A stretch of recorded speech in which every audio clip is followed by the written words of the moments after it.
one thing to notice when you're looking at Egyptian history is that you go to different books, different scholars, and the picture is not always the same.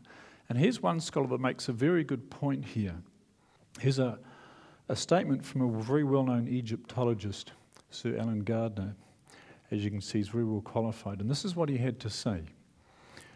It must never be forgotten that we're dealing with a civilization thousands of years old, and one of which only tiny remnants have survived. What is proudly advertised as Egyptian history is merely a collection of rags and tatters. And that's a good point to note. When people try to take Egyptian culture and history and try to fit it into the Bible, you're dealing with something that we're only seeing glimpses of, if you know what I mean. Most of the Egyptian history has been lost, and we've only got little bits to go on. So there's always a little bit of a danger when you try to connect Egyptian history with Bible history. But I'd like to share some things, and again, you can decide on this, just how well things do tie up. Now, for years, scholars have said the Bible must be made up because when you go to Egyptian history, you don't find the Exodus story found in the Bible. You don't find it in Egypt, at least Egyptian history as it's been recorded by the Egyptians. And because of that, here's a typical statement that some of the scholars make. This gentleman here, Philip Davies, is a professor of biblical studies at the University of Sheffield, and he said this. He said the society that was created in the Bible and their history was an imaginary one, a fictional one. I don't believe in the reality of 3.5 million people wandering across the Sinai Desert for 40 years. I don't believe in the crossing of the Red Sea with the water standing up. And this is the view of many scholars today, particularly in academic circles and university. They essentially say, we don't believe the Bible. It's imaginary. As he says here, it's a fictional one, an imaginary one. And what I'll put to you, if you look in the right place and think carefully about what you'd expect to find, you do find bits of evidence, even in Egyptian history, about the Exodus story. And we'll look at some of those tonight and see if we can join some of the dots. So we're going to go to the land of the pyramids again, just briefly. One thing to note is the inscriptions and the monuments they built weren't there to record the daily news. A lot of these monuments there were to make the Pharaoh look like a god, because essentially Egyptians believed the Pharaoh was a god on earth. And most of these monuments were built to extol the virtues of the Pharaoh. Do you follow that? It's sort of to make him look like a hero, and therefore he deserved to be the king of Egypt. And so what you find recorded here is not always entirely accurate history. In fact, there's accounts on some of these, like a particular Pharaoh conquering the Hittites and winning many victories. But when you go to the Hittite records, you actually find out that the Pharaoh lost some of these battles. So you've got to be careful. You have to compare one group of records with another, and you find they don't always match up. Now, if we go back to the story of the Exodus, when Moses went to meet Pharaoh, you remember the story how Pharaoh refused to let God's people go? And so God sent the plagues. Do you remember that? Here's a little picture of the stars being turned to snakes. Do you remember that? We're dealing with a real battle here between truth and error. And God sent the plagues. Remember, here's the list of the 10 plagues that God sent. Now, these were devastating. If you go through the plagues and look at them, they absolutely devastated Egypt. Like the locusts, it says, basically consumed everything that was living on the ground. You had hail mingled with fire. You had the cattle getting diseases. And of course, the last one, all the firstborn were slain. These plagues devastated Egypt. Now, you think you'd find some record somewhere of this event, and you do, not on the stone monuments, but in the papyrus records. Now, the papyrus was built from this plant that used to grow in the Nile. It's not in Egypt anymore. That's an interesting Bible prophecy, that papyrus would cease from the land of Egypt. But back in the time of the Exodus, they used to use papyrus for records. You can go to Egypt today and see how they, even today, for the tourists, they make up papyrus sheets by taking strips of the papyrus plant, and they roll it out and weave it together, make paper. And I'd like to share with you a papyrus that's found in Holland, in the Leiden Museum there, Leiden, Netherlands, the Dutch Museum of Antiquities. There's the papyrus called the Ipuwer papyrus. Has anyone heard of the Ipuwer papyrus? Maybe not. Well, when you look at the translation of this, it's very interesting when you compare what the Bible had to say about the Exodus. First of all, let's look at some Bible verses that described what was going on in Egypt at the time, and you compare that with what this papyrus reported. It's quite interesting. Remember in Exodus chapter 7, it talked about how Moses lifted up this rod and smote the waters, and all the waters that were in the river were turned to blood. And it said the Egyptians digged round about the river for water to drink because they couldn't drink the river water. Now this papyrus, which you can see in the museum in Holland, talks about pestilences throughout the land, blood is everywhere, and it goes on to say the river, which is the Nile, is blood. Men shrink and thirst after water. Now that's interesting. Someone might say, well, that's a coincidence. And some scholars try to write these off as, well, it's just a coincidence, or maybe there was a flood and the water got discoloured. But some of the details you'll see as we go on are very specific. The Bible talked about a plague upon the cattle, the horses, the asses, the camels, the oxen, and the sheep, a very grievous plague. This papyrus talked about all animals, their hearts weep, cattle moan. So something was happening with the cattle when this papyrus is recorded. Now here's a very interesting one. The Bible talks about hail coming down, and it says fire ran along upon the ground. Very intriguing. That's not normal hail, is it? And it says, so there was hail and fire mingled with the hail, very grievous. Now it's obviously not normal hail that we see today, is it? But have a look at what this papyrus recorded. Very intriguing. It says the fire ran along the ground. There was hail and fire mingled with the hail. Very intriguing. That's almost a direct quote from the Bible. And this is from an Egyptian record that has nothing to do with the Bible. And it goes on here to talk about how columns and walls are consumed by fire. Interesting. It talked about the plague of locusts in the Bible. They covered the whole face of the earth, so the land was darkened. And they ate every herb and all the fruit. And it says, there remained not any green thing in the trees. So these locusts just stripped everything bare.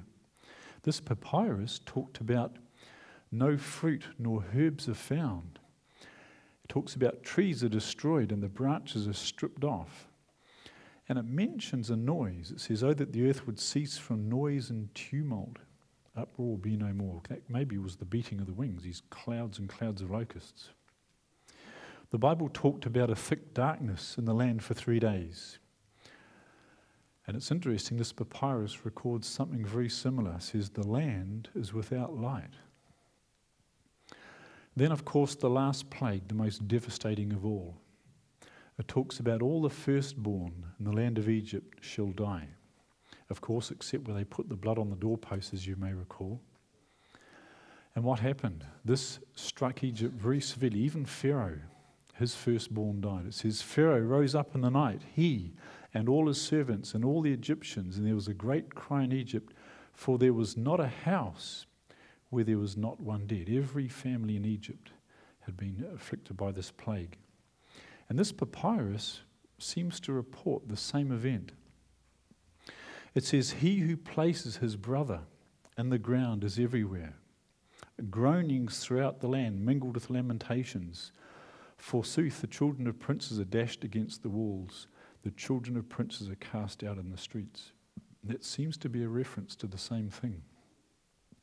And then what happened when Pharaoh finally said, go, leave the land? You remember what the Hebrews did? They'd been slaves for many years. And they went and collected their pay, so to speak. And it says, they requested from the Egyptians silver and gold items and clothing. And the Lord gave the people favour in the sight of the Egyptians. And they gave them whatever they wanted. So they plundered Egypt. It's interesting to see what this papyrus says. It says, the plunderer is everywhere, and the servant takes what he finds. Indeed, poor men have become wealthy. Gold, silver, and jewels are fastened to the necks of female slaves. Slaves who have now been freed are throughout the land. The king's storehouse has now become common property. This sounds very much like the same sort of thing going on here. What was very important, though, of course, is what was happening during the time of the plagues, when there was darkness in the land of Egypt, people are being afflicted with sores and so forth. What was God doing for his people? Do you remember that there were swarms of flies at one time? It says, the houses of the Egyptians shall be full of swarms of flies, and also the ground whereupon they are. And I will sever in that day the land of Goshen, in which my people dwell, so that no swarms of flies shall be there. God was protecting his people. What about the plague upon the cattle? It says, and all the cattle of Egypt died, but of the cattle of the children of Israel died not one. God was protecting his people, wasn't he, from these plagues? What about this one? The magicians couldn't stand before Moses because of the boils. They had boils and these sores all over them. The boil was upon the magicians and upon all the Egyptians, but not upon God's people. What about the hail that smote throughout all the land of Egypt? Only in the land of Goshen, where the children of Israel were, was there no hail. Once again, God preserved his people during the time of these plagues. And what about when darkness covered the land of Egypt? Moses stretched forth his hand toward heaven, and there was a thick darkness in all the land of Egypt for 3 days. They saw not one another, neither rose any from his place for 3 days. But and all the children of Israel had light in their dwellings. Interesting. And of course, that wonderful salvation, if you like, when they were told to put blood on the doorposts, God preserved his people during that time. And finally, when the Hebrews left, and Pharaoh said, go, get out of the land, lest we all be dead men. As they left, it says, against any of the children of Israel shall not a dog move his tongue against man or beast, that ye may know that the Lord doth put a difference between the Egyptians and Israel. Now, this is very significant because the Bible talks about, and we may get a chance later in the series to look at some of that if we get time, it talks about the 7 last plagues. Have you read that in the book of Revelation? And once again, God is going to preserve his people during that time. And so what we want to seek to do is become part of God's people in that day, when once again he's going to put a difference between those who receive the mark of the beast and receive the plagues, and those who receive the seal of God.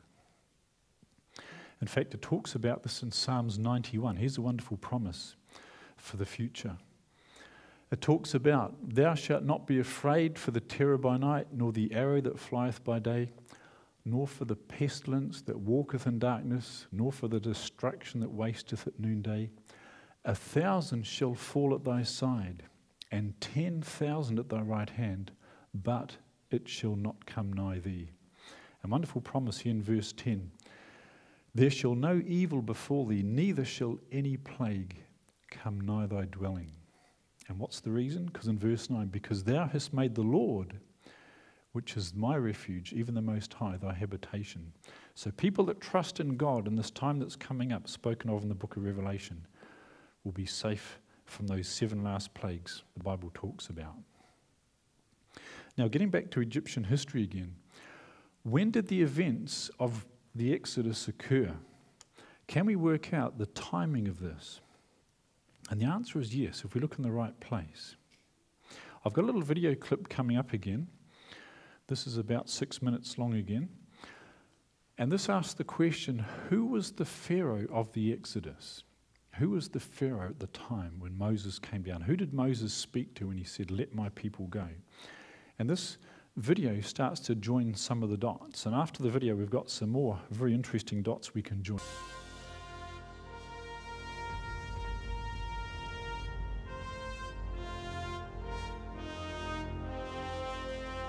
While a body of archaeological evidence supports the historical validity of the Exodus, speculation still surrounds the true identity of the Pharaoh responsible for the Hebrews' bondage and flight from Egypt.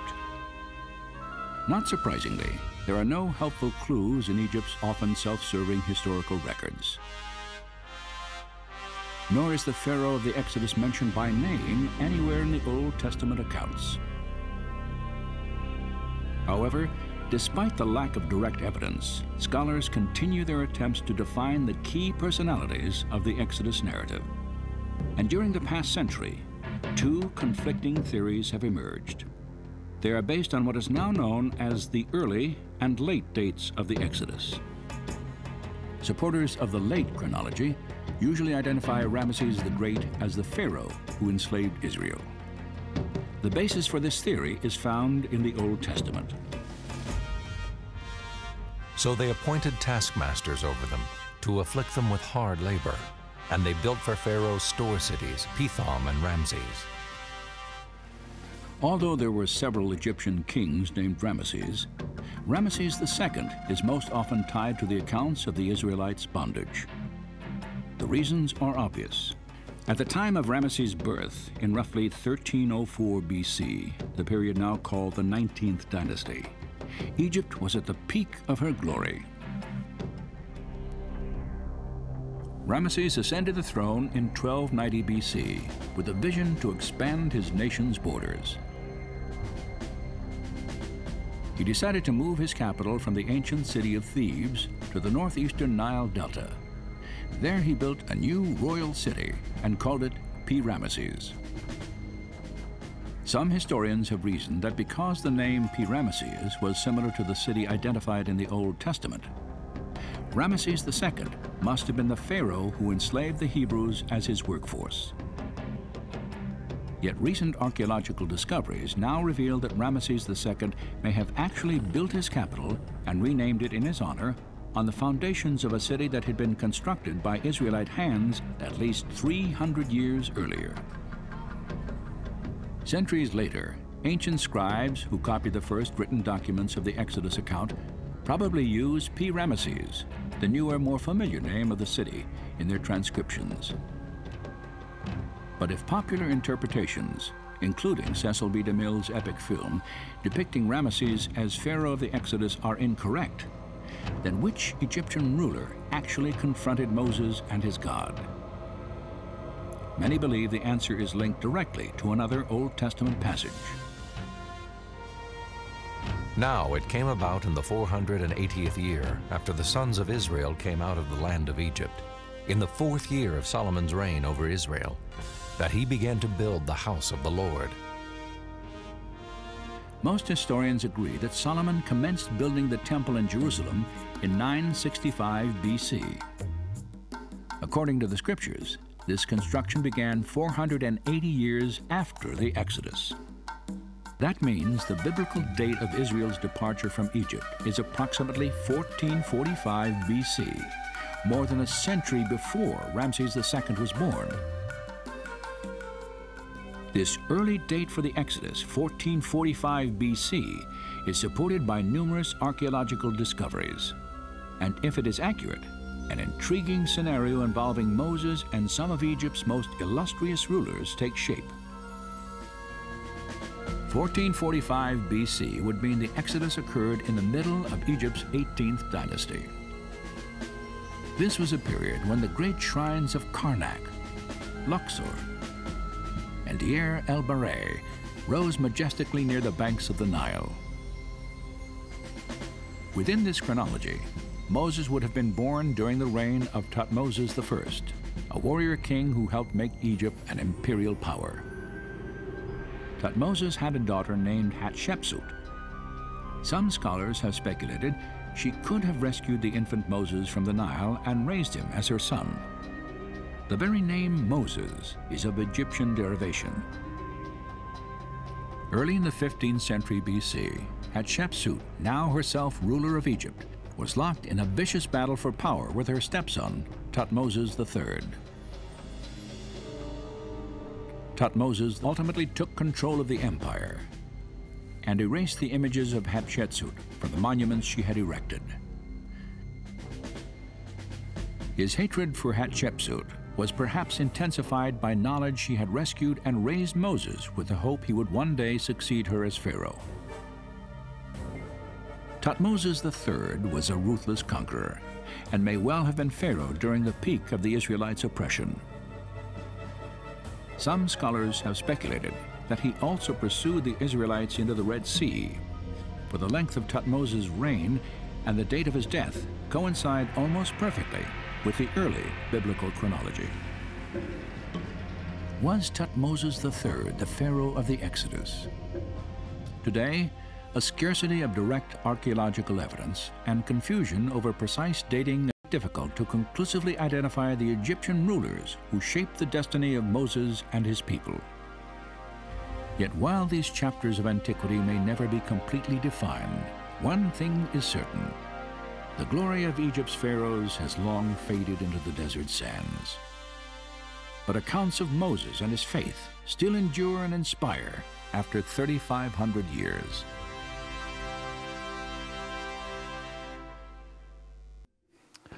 Okay, well, I hope you enjoyed that. A little bit of an overview. And that little clip brought out some very, very good points. For example, you might have seen that the Bible actually gives a date for the time of the Exodus, counting back from the 4th year of Solomon's reign. Here's the verse, 1 Kings chapter 6, verse 1. The 4th year of Solomon's reign, and that the year that he began to build the house of the Lord, was the 480th year after the children of Israel will come out of the land of Egypt. And we know we're on solid ground if we go on what the Bible says. Now, my friend Leonard, who's written a nice book about this, you can actually buy this from Amazon or Koorong bookshops in Australia. He's done a lot of research, and actually this is a fascinating thing, by the way. This inscription here, it's called the Joseph Stone. It's in the Nile. It's on an island in the Nile River. And it describes, it's actually written by the priests of Egypt many years after the time of Joseph, and it's saying we should not have to pay tax because in the time of the 7 years famine, Pharaoh Joseph exempted us from tax. And if you look up the Bible story of the story of Joseph, that's almost a direct quote from that. Very interesting. It's called the Joseph Stone. And this is Leonard, myself, and Noah's Ark. We'll talk about that site next week. But in his book, he has a very nice little chart which shows this. Scholars believe around about 966, 965 BC was when they began to build the temple. Solomon began to reign about 970. So you count back 480 years and it takes you to around about 1446, 1445 BC.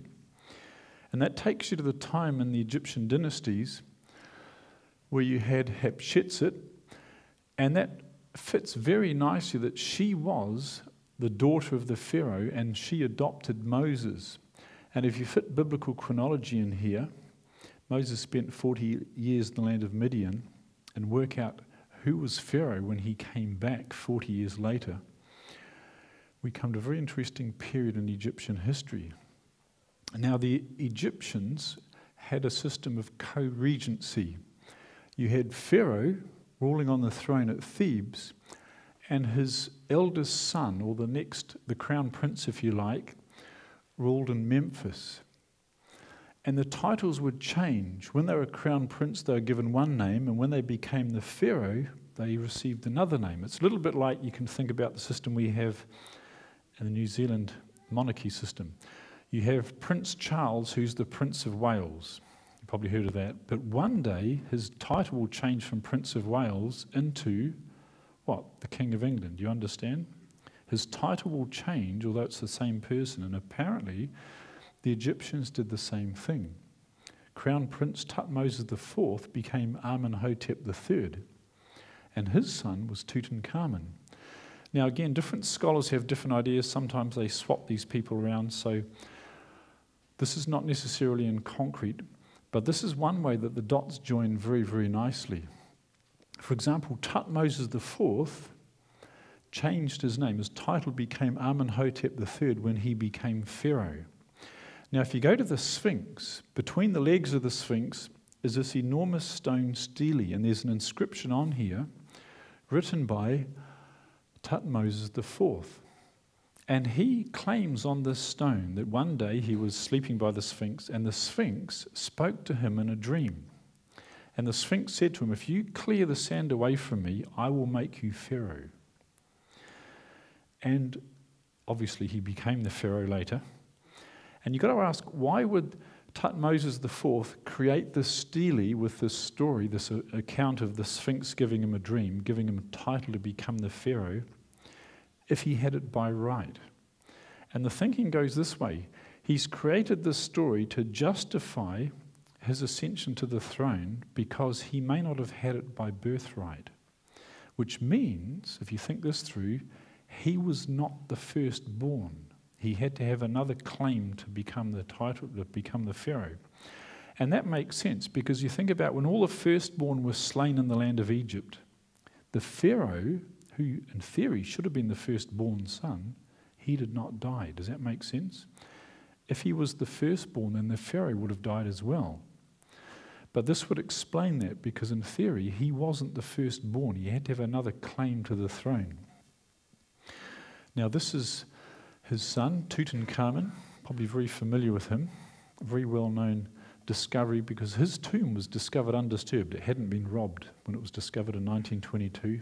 And everybody's familiar with this death mask that was found on the mummy of Tutankhamun. A very elaborate funeral. Here's the coffin. They had coffins within coffins. And some of the items that were discovered in his tomb are quite amazing. If you ever get to Egypt and go to the Cairo Museum, you'll see all these things.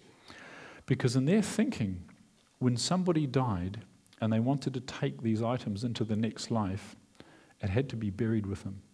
So this is all his earthly treasure that he was going to take with him into the next life, had to be put in the tomb with him. And so his tomb was full of interesting items. Of course, they had the chariots there, which were very helpful in thinking about the Exodus, but many other items. Little model boat here, chests and things, as his bed. You can go and see this in the Cairo Museum. Lots of different items. A lot of it was gold. There's another bed or couch that he had. Here's his throne. There's another shot of his throne there with Tutankhamun and his wife there.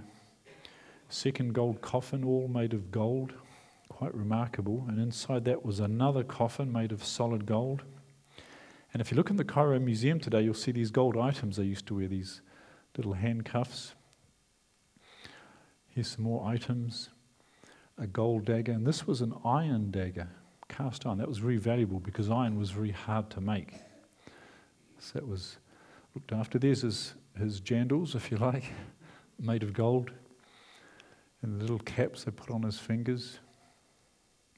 This is Tutankhamun himself.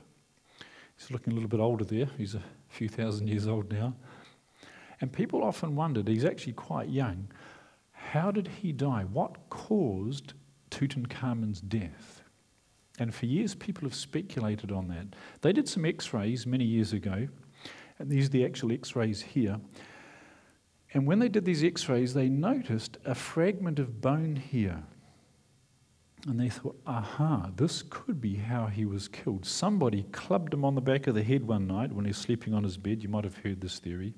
Came in with a club and hit him hard on the back of his head and killed him that way. And that piece of bone that showed up in the x-ray, there it is there, they speculated may have been a bone fragment that came off the back of his skull when he was clubbed. And that was a popular theory for many years. In fact, books were written about this. Here's one called The Murder of Tutankhamun, a 3,000-year-old murder mystery. And here's an interesting quote from this book. A bone fragment is clearly visible inside Tutankhamun's skull.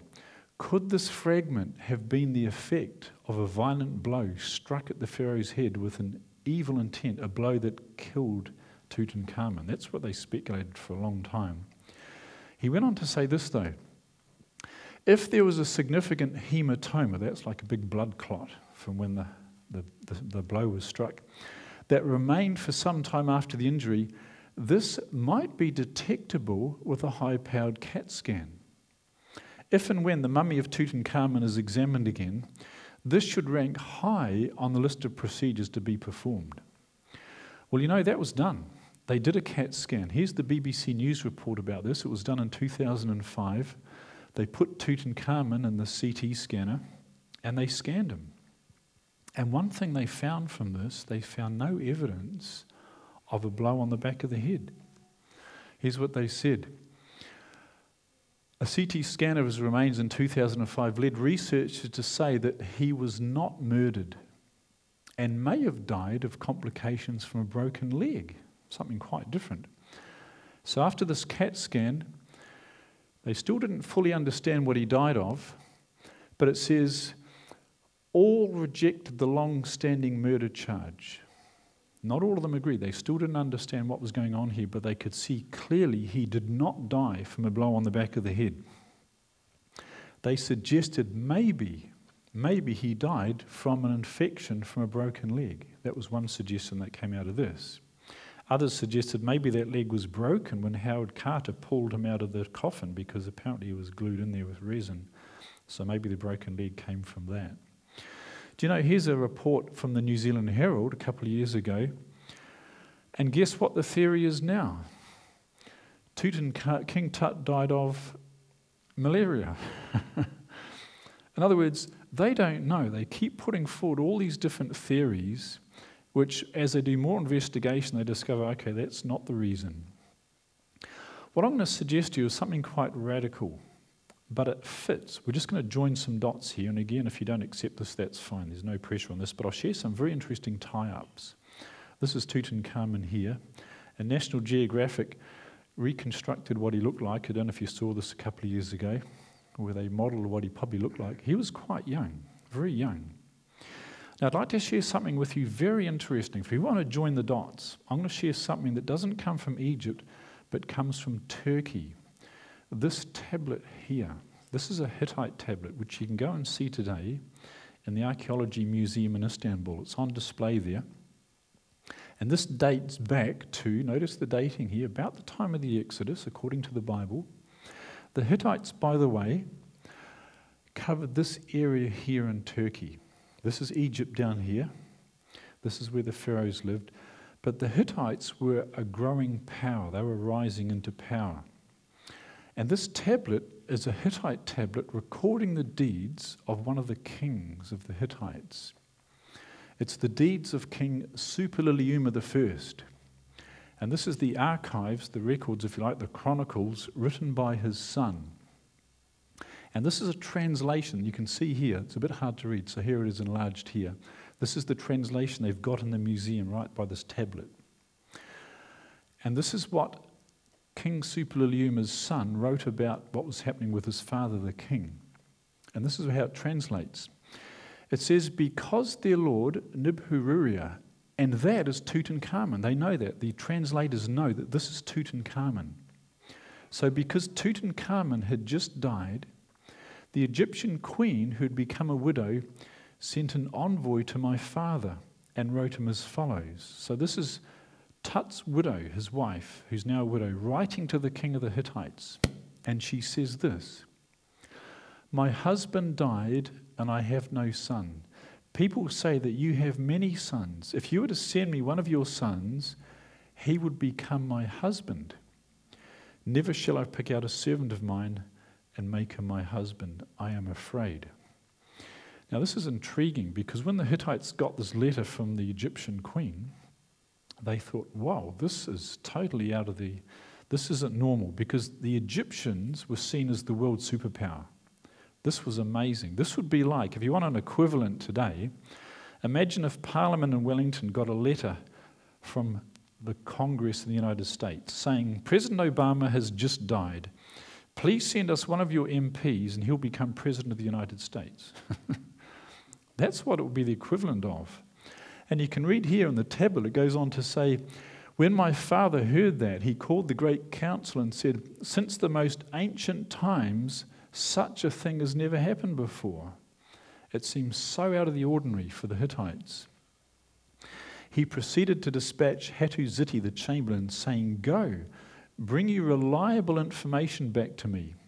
They may try to deceive me. As to the possibility they may have a prince, bring me back information worthy of belief. In other words, this king thought, this is a bit suspicious here. Why would the world superpower want to have one of my sons to become king of their land? It doesn't make sense. And the tablet goes on to say this.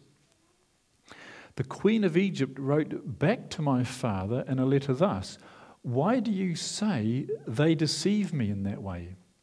If I had a son, would I write to a foreign country in a manner which is humiliating to me in my country? Give me one of your sons, and he is my husband and king in the land of Egypt.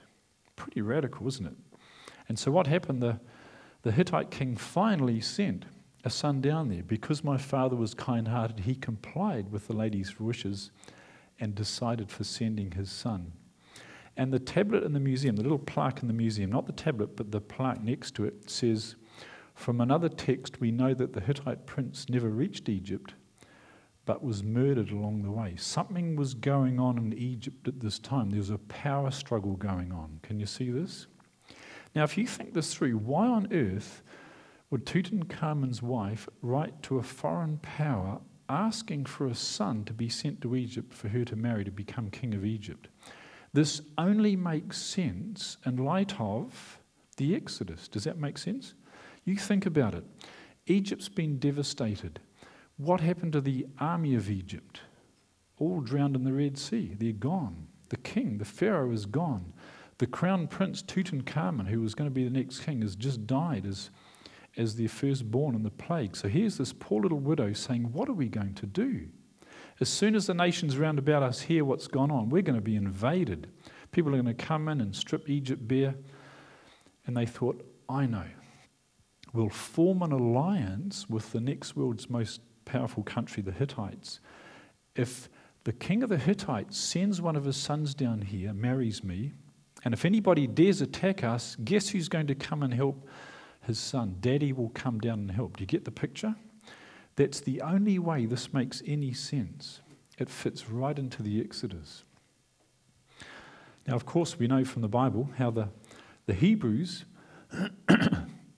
were saved by putting blood on the doorposts, and God initiated this or brought this in as what's called the Passover Ceremony. You remember that? The Jews commemorated this every year, and you find this here in Leviticus 23. These are the feasts of the Lord, even holy convocations, which ye shall proclaim in their seasons. In the 14th day of the first month at even is the Lord's Passover. And they commemorated this every year. Even today, the Jews celebrate the Passover. And the Passover was the 14th day of the first month, like a calendar date, except one difference with the Hebrew calendar, it's based on a lunar cycle. Did you know that? They began their year on the sighting of a new moon. And so the 14th day of the first month would vary. In fact, here's a little chart. Oh, by the way, did you know that every Passover is always a full moon? It's a full moon ceremony. Here's a little chart showing dates for the Passover over different years. Like in 2006, it was the 13th of April. 2007, it was the 3rd of April. And so you have different dates of when the Passover is celebrated. And here's little markers showing where they are. And it's always, because it's a lunar cycle, and the lunar month is about 29 and something days long, the Passover always occurs between mid-March and late April. It's always in that period. Do you follow that? The Passover, the 14th day of the first month, is always within this period, because the Jewish year, started at different times depending on the cycle of the moon. Now, it's intriguing. If you go back to Tutankhamun's grave, his tomb, they found in his tomb this here. It's a floral collar, like someone would wear around their neck, made of flowers.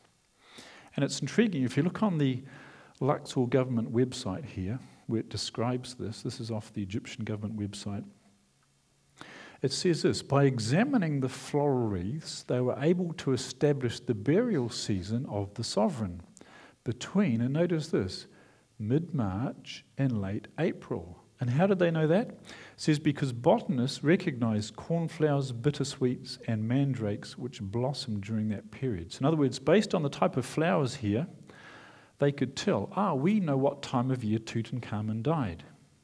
And they state it was between mid-March and late April. How intriguing. When does the Passover occur? Between mid-March and late April. Tutankhamun died, and I'm not saying this is proof, but it's another dot that joins, if you follow what I mean, that Tutankhamun died at the same time of the year that the Jews today celebrate the Passover. It's not proof, but it's just another little dot that joins up that suggests strongly Tutankhamun could well have been the firstborn of the Pharaoh who died in that 10th plague, and then his father drowned in the Red Sea, chasing the Hebrews. Something intriguing to continue studying. And when he was buried, all the things that were buried with him were there for the afterlife. Now that raises a question that we want to have a look at for the rest of the evening. What does happen when you die? Did Tutankhamun take these things with him to the afterlife? If they did, why are they still there? And where is Tutankhamun? In fact, belief about the afterlife has inspired so many different things. Essentially, the pyramids were built to prepare the Pharaoh for the next afterlife. And so many buildings around the world are there, like who's familiar with the Taj Mahal? Again, this was built as a memorial, as a monument to a dead princess. There's so much belief about the afterlife. What is the truth about what happens when you die? Is there an afterlife? And where do we go when we pass away? Is death the end? Well, what we want to do is have a look through the Bible and have a really good look at that question, because it's so important for us today. Is the soul immortal, or is there a resurrection? Very important question. And what is the mystery of death? And can we communicate with the dead? Many people claim to be able to communicate with the dead. Did you know that? You've probably heard of seances where people get around a dark table with a candle and they supposedly talk with people that have died and talk to people who have passed to the other side. Have you heard of that? Very popular. It's a growing thing. So what we want to ask, and people who have done this have had very real experiences. They've been told things by supposedly spirits that only the dead person who's passed on would have known, at least as far as they knew. So what's the story here? Who are they actually communicating with? So we need to ask some questions. We want to answer these from the Bible. Do the dead actually live on? With whom are spirit mediums actually communicating? What actually happens when one dies, and what does the Bible teach? Do you believe we can trust the Bible? Do you believe that if we stand on what this says, we can test everything by this? I hope you do, because I certainly do. We should believe this before we believe our eyes. Does that make sense? Like we shared the other day, when Jesus revealed himself to his disciples, first of all, he gave them a Bible study before he revealed who he was, because he wants people to be grounded in his word. So let's have a look at what the Bible teaches. What did Jesus liken death to? Let's start real basic and real simple. What did Jesus liken death to? Well, there's a wonderful story in the Gospel of Mark, chapter 5. Jesus had just come across the Sea of Galilee, and as he landed and as he got out of the boat up into the town there, it says, "Behold, there cometh one of the rulers of the synagogue, Jairus by name, and besought him greatly, saying, My little daughter lieth at the point of death. I pray thee, come and lay thy hands on her, that she may be healed, and she shall live." So here's this leader of the synagogue, had a little daughter, 12 years old we find out later, very sick, and he's pleading with Jesus, "Please come and save my daughter before she dies." Then something sad happened. While he yet spake, there came from the ruler of the synagogue's house certain which said, "Thy daughter is dead. She passed away. She didn't make it. Why troublest thou the master any further?" And as soon as Jesus heard the word that was spoken, he said to the ruler of the synagogue, "Be not afraid, only believe." So here comes news. Sorry, it's too late. The little girl has died. And Jesus says, "Don't worry, just believe." He cometh to the house of the ruler of the synagogue and sees the tumult. There must have been quite a big crowd there. And them that wept and wailed greatly.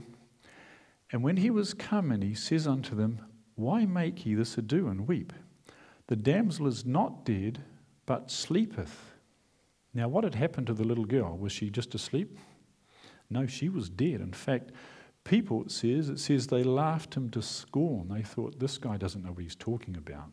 This girl has just died. She's dead. She's not sleeping. But what happened? But when he had put them all out, in other words, he said, "Come on, get out of here, you guys."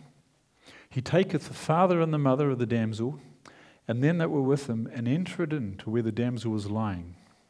And he took the damsel by the hand, and said unto her, Damsel, I say unto thee, arise. And straightway the damsel arose and walked, for she was the age of 12. And they were astonished with great astonishment. So here was this little girl that was dead, and Jesus simply says, arise, and brings her back to life. But what did Jesus use as the analogy? She was dead, wasn't she? Everyone knew that she was dead. They were having a funeral service, and when Jesus says he's just asleep, they laughed at him. So what was Jesus likening death unto? Sleep. And this is not the first time he does this. There's another story. Jesus had a very good friend named Lazarus, who was the brother of Mary and Martha. And you can read this in the Gospel of John. Now a certain man was sick, named Lazarus of Bethany. Therefore his sisters sent unto him to Jesus, saying, Lord, behold, him who thou lovest is sick. And when Jesus heard that, he said, This sickness is not unto death, but for the glory of God, that the Son of God might be glorified thereby. Jesus was going to do something here, quite remarkable. And when he heard this, it says, when he had heard, therefore, that he was sick, he abode 2 days still in the same place where he was. Now, Jesus was somewhere down near the Sea of Galilee, and Bethany is up near Jerusalem. It's quite a hike. You can drive it in a couple of hours today, but there wasn't motor cars in those days. So Jesus waited a couple of days, and then it would have been probably at least a day's journey to get up there. And what did Jesus say to his disciples? Our friend Lazarus sleeps, but I go that I may wake him up. Now, when Jesus said that, how did the disciples understand what he said? Well, it goes on to say this. Then his disciples said, Lord, if he sleeps, he will get well. In other words, this is great. If he's sleeping, he's comfortable, he's on the mend, he's getting better. But what did Jesus mean when he said our friend Lazarus sleeps? The Bible goes on to explain very clearly. However, Jesus spoke of his death. But they thought that he was talking about taking rest and sleep. And so what did Jesus say? Then Jesus said to them plainly, Lazarus is dead. So he's just said to them, don't worry, Lazarus is sleeping. They said, oh, good. He says, no, Lazarus is dead. So very clear. What is Jesus likening death unto? Pretty plain, isn't it? When he got to Bethany, he was met. And what did he say to the women, the 2 sisters that came out? Jesus said to her, your brother will rise again. Now, what did Martha understand? When Jesus said this to her, what did she understand by that? What was her understanding about death? Because remember, Martha had spent a lot of time with Jesus. She understood directly from Jesus about what happens when you die, etc. And notice what she says. Martha said to him, I know that he will rise again in the resurrection at the last day. So she was sad. Lazarus had died, but here's the hope she had, that he would rise again in the resurrection at the last day. And then Jesus pointed out something to her. Jesus said to her, I am the resurrection and the life. He who believes in me, though he may die, he shall live. And this is a truth applicable to everybody. But here, Jesus was going to do something special as a symbol or a model, if you like, of how he's going to do that. He went to the tomb and he said, roll the door away, roll the stone away. And if you read the story, they said, no, don't do that, because he's been dead a number of days and there's going to be a bit of a bad smell because the body would start to rot, of course. You may recall the story. And Jesus says, roll it away anyway. And then he says, Lazarus, come forth. And what happened? Lazarus, who was dead, had been buried a number of days, came forth wrapped up in those garments they used to wrap the bodies in. So what did Jesus liken death to? Jesus said our friend Lazarus sleeps, and he goes to wake him out of his sleep. But really, Lazarus was dead, wasn't he? So can you see the parallel here? Jesus is likening death to a sleep. Now here's some questions we need to answer from the Bible. When people die and go into this sleep state, should we call it, how long will people sleep? If someone dies, and as Jesus describes it, they're asleep in the grave, how long does that sleep last? Well, we read this in the book of Job. So man lieth down and rises not, till the heavens be no more. They shall not awake, nor be raised out of their sleep. Now here's the question, when will the heavens be no more? That's at the end of the world. When Jesus comes back and the heavens roll back like a scroll, it's at the second coming when the heavens be no more. So where are the dead sleeping? Where do we find the dead that are sleeping? It says, many that sleep in the dust of the earth shall awake, some to everlasting life, Daniel 12:2. And in John we read, all that are in the graves will hear his voice and shall come forth. Another verse in Job says, if I wait, the grave is my house. So where are the dead at the moment? There's a popular view that when people die, they go straight to heaven. But what is the Bible teaching here? Where do you go when you die? Well, you go down into the grave. Does that make sense? And there you sleep until Jesus comes back. Now some say, hang on, don't you go straight to heaven when you die though? Surely that's what happens. Well, there's another example here in the book of Acts about David, King David. David died a long time ago, 3,000 years ago. And it says, David is both dead and buried, and his sepulchre is with us unto this day. And it goes on to say, for David is not ascended into the heavens. Did David go straight to heaven when he died? No, not according to this. He was buried in his sepulchre. The sepulchre is still with us to this day, they wrote in the book of Acts. And David hadn't gone to heaven yet. So what do the dead know? If somebody's dead, they're sleeping in the grave, what's going on in their mind at the time? What thoughts are running through their head? Well, the answer is nothing. It says, for the living know that they shall die, but the dead know not anything. Also their love, their hatred, and their envy is now perished, it says in Ecclesiastes. And in Psalms it says, his breath goeth forth, he returneth to his earth, and that very day his thoughts perish. So what about the idea the dead are praising God up in heaven? Well, in Psalms it says, the dead praise not the Lord. So where are the dead? They're unconscious, they're asleep. Have you ever been in deep sleep? Your head hits the pillow and the next thing you know, you're woken up and it's the morning and the whole night's passed, you weren't even conscious of it. That's exactly what the death of sleep is like. You're unconscious. Now, to help understand this, if we go back to the book of Genesis, how was man created in the first place? And that helps us understand the process that happens when we die.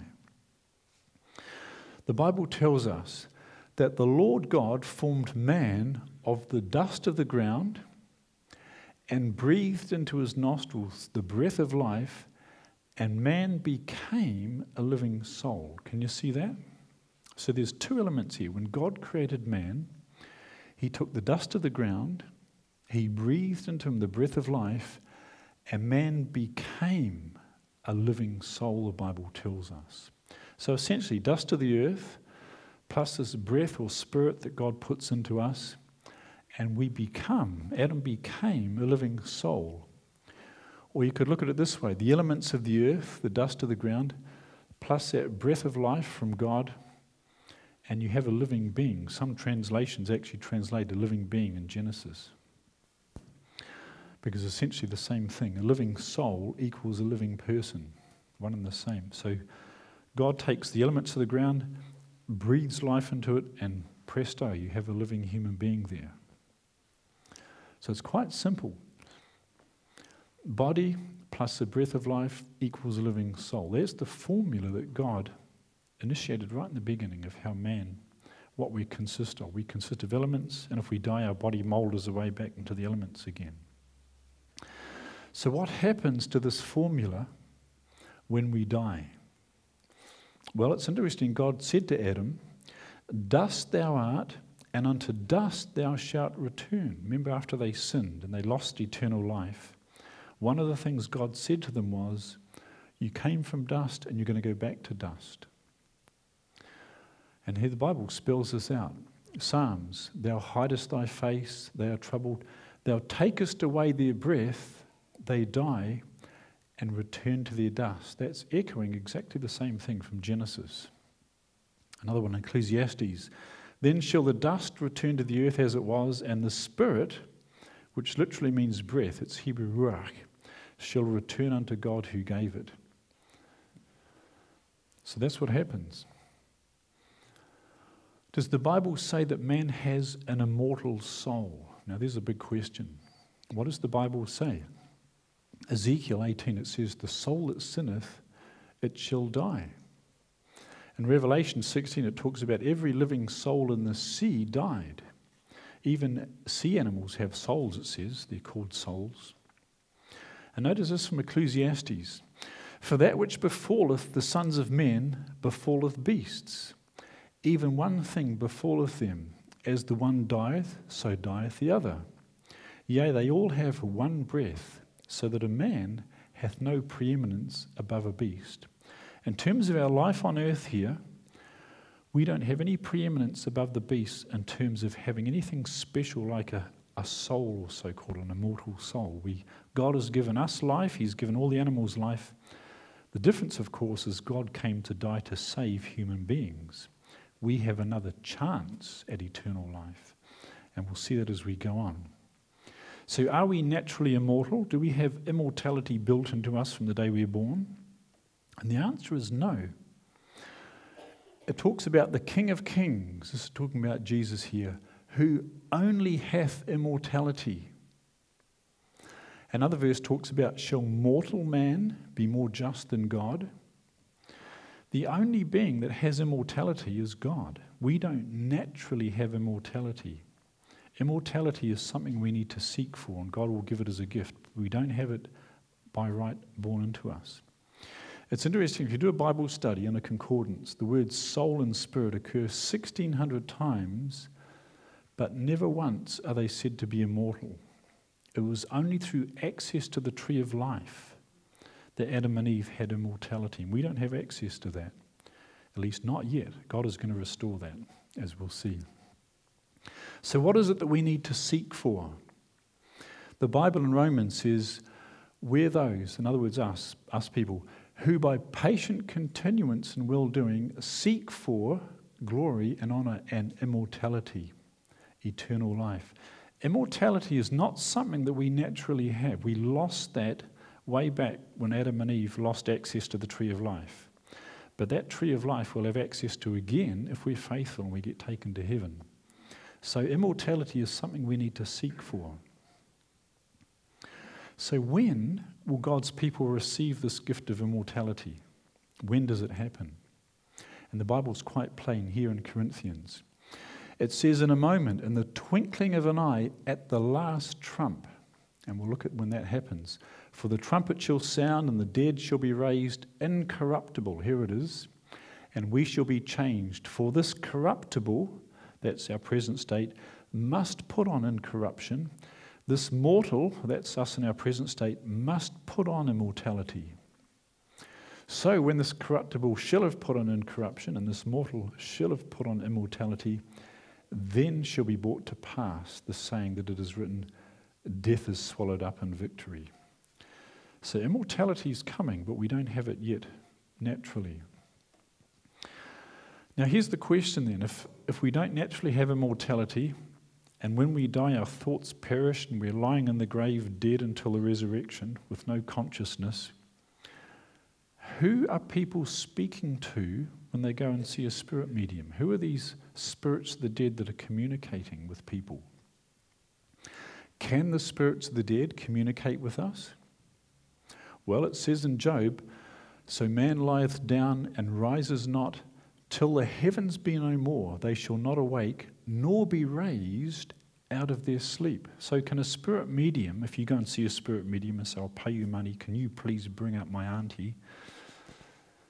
And some spirit appears, what is that spirit? Is it the spirit of your auntie? According to this, no, it's not. It's a counterfeit.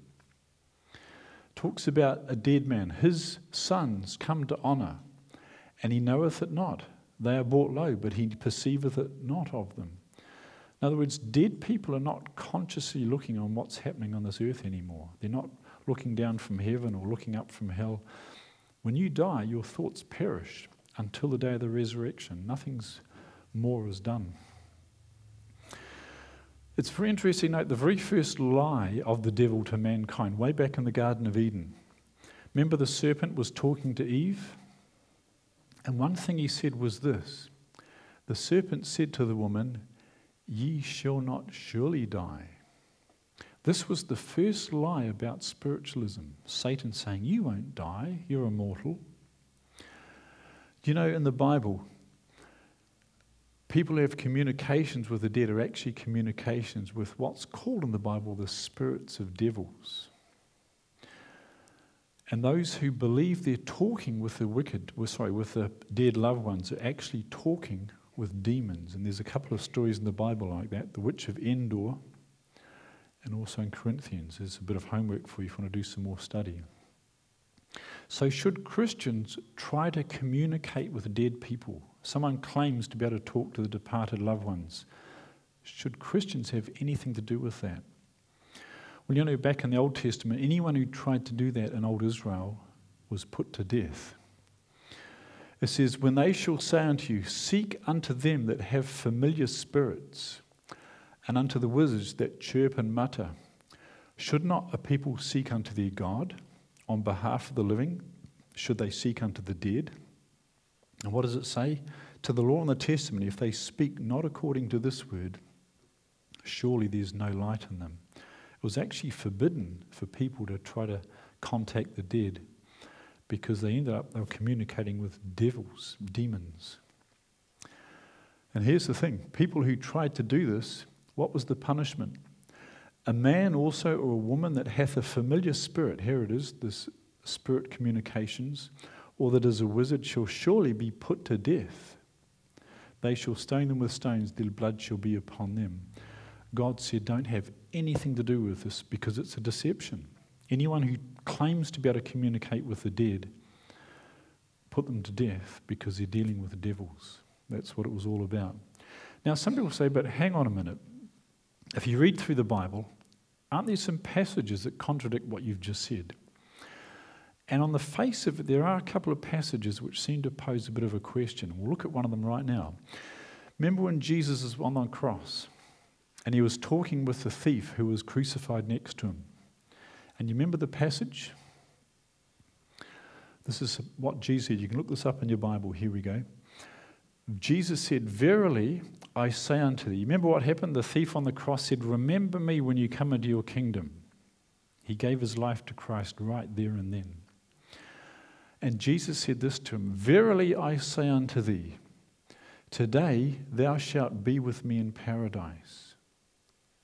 Now people look at that and say, there, isn't it obvious? Isn't it clear as anything? Today, Jesus said, today you'll be with me in paradise. So didn't Jesus go to paradise that day with the thief on the cross? Isn't that what the Bible's saying? Well, not quite. Just hold on a second.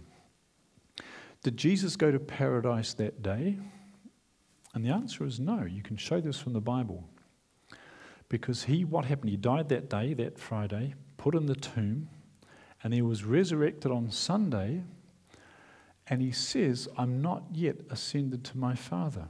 And here's the story. Remember when Mary came down to the tomb and she was weeping and she heard a voice saying, woman, why are you weeping? Whom are you seeking?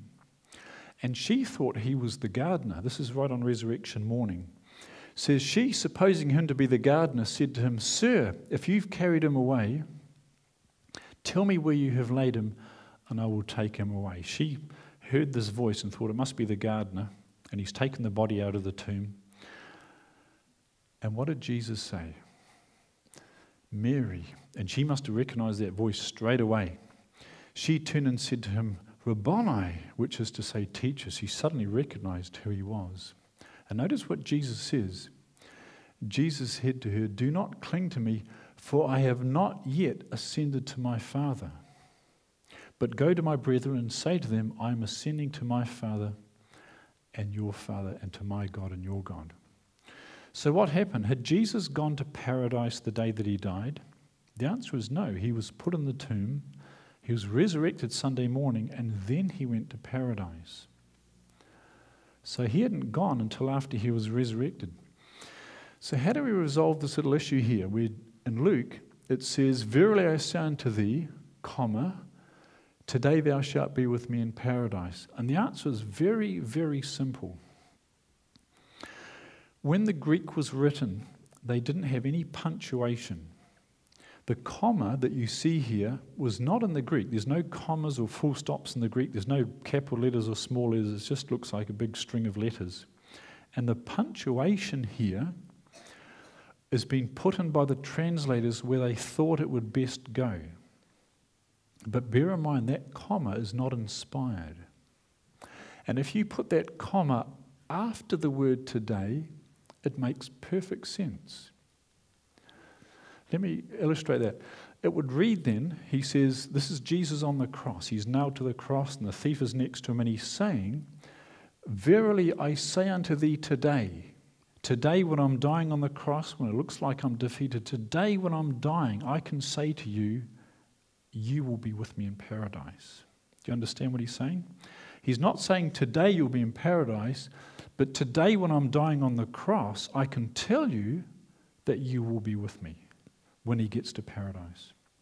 That's what it means. And you can see how the punctuation makes such a big difference. For example, here's a sentence in English here. I don't know, I hope you ladies don't mind this, but have a look at this.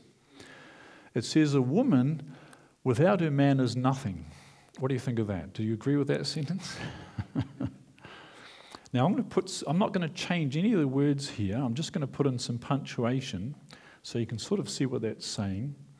I'll put in 2 commas, and look what it does to the meaning. It says, "A woman, without her, man is nothing." Can you see the difference? Just by changing the punctuation, it totally alters the meaning. This is saying, a woman without a man is nothing. This is saying, a woman without her, man is nothing. Can you see it totally changes the meaning? That's why you have to be careful of punctuation.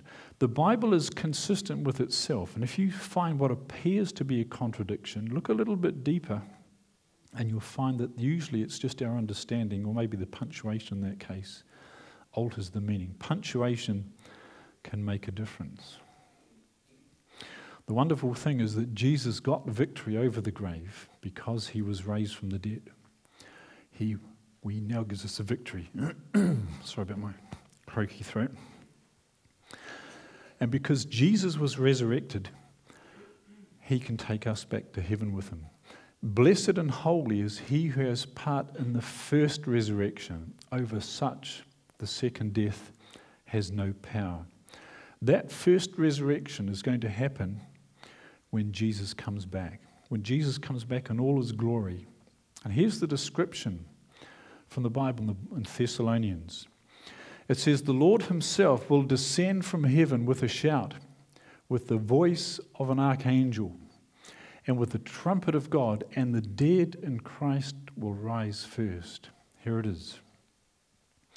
"Then we who are alive and remain," in other words, people are still alive on earth when Jesus comes back. Not those that have died and gone to the grave, but we which are alive shall be caught up together with them in the clouds to meet the Lord in the air. And here's the rapture where God's people are taken away. "And thus we shall always be with the Lord." So when Jesus comes back, he's going to call from the grave, just as he raised people from the dead when he was on earth. Sorry. He's going to do the same again. Apologies for my croaky throat. So, how are we to comfort one another with these words? It's very interesting. So it quotes this passage again. "For the Lord himself shall descend from heaven with a shout, with the voice of the archangel, and the trumpet of God." Sorry about that. "And the dead in Christ shall rise first. Then we which are alive and remain shall be caught up together with him in the clouds to meet the Lord in the air." And what does he say at the end? "Wherefore, comfort one another with these words." So if you've had a dead loved one, someone who you've loved dearly and they've died and gone to the grave, there's no stress at all. They're not looking down in agony or anxiousness about what's happening on earth, anyone who's died in the Lord is asleep in the grave, unconscious, just like a deep sleep. And when Jesus comes back, all those are going to be raised up together, and those who remain on the earth are going to be caught up, and off to heaven we go. And that's a comforting thought, according to Paul here in Thessalonians. In other words, comfort one another with the fact that those who are dead in Christ are simply sleeping in their graves, just like Lazarus was. And when Jesus comes, he's going to just wake them up out of their sleep. And that's when we receive immortality. That's when it's going to be absolutely wonderful. So we can thank God that the dead rest in peace, unconscious in the grave. They're not looking down. Can you imagine the torment if somebody died and went to heaven and their family was going through a horrible time on earth? How there'd be an anxiousness up in heaven, you understand? Anguish, looking down. But that's not the case. Anyone who's died is unconscious, sleeping in the grave according to the Bible. And the passing of time between death and the resurrection will seem like nothing. Just like a deep sleep. When you put your head on the pillow, next thing you know, it's morning. That's what it'll be like. And so this is protection. This understanding is protection against the danger of spiritualism and demons pretending to be dead loved ones. There's been cases where people in seances have heard things from supposedly dead loved ones that they thought only my dead loved one knew that fact. But you know who else knows? The devil knows things, doesn't he? The devil can pretend to mimic dead loved ones. But if we know the truth, the dead are not conscious, they're asleep in the grave. Anyone who claims to talk to dead people are not talking to the dead people at all. It's demonic counterfeit, then we're safe from that.